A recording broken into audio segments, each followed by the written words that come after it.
look at these national job numbers, you'd really want to know how your district and your people are faring. First, let's put a face on this. It's not statistics, it's families, right? And it's families who are stressed if the husband or the wife is out of work and their finances are stretched. And if you do that, then clearly over the next 3 to 4 months, if families don't feel better about themselves wherever they are going to tend to vote against the status quo. And the status quo, if it is 96,000, is still underperforming. They want to see something where they have the chance not only to earn more money with better benefits, but to move to a better job if they so choose. Right now, people are hanging on because of an insecurity. I think it absolutely will be critical over the next 4 months. The House of Representatives has passed about 30 different jobs bills, and one of the reasons we continue to push the Keystone XL is it's 20,000 blue-collar jobs just like that, with 100,000 jobs created indirectly. So I know some people dispute those numbers and say it's more like 6,000, not 20,000, but I'll concede for you the 20,000 for the moment. Yeah, it would be just a huge private sector job creation for people who are currently underemployed. Any construction job is by definition only for the construction projects, or rebuilding a school or a road similarly.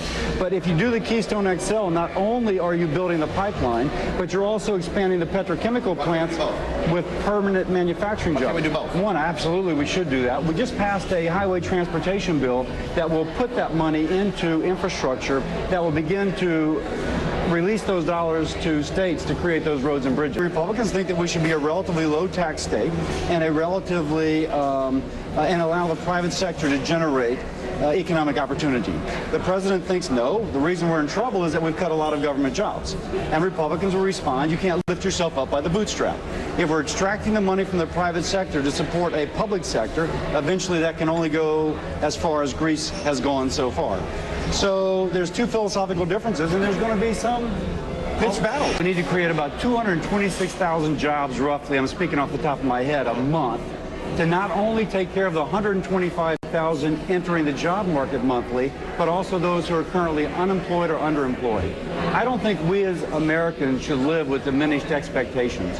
I think we should say, wow, if we can create our own domestic energy, creating those jobs, lowering the price of energy for our energy-intensive manufacturing sector, on and on and on, we can restore middle-class prosperity. We should not settle for that.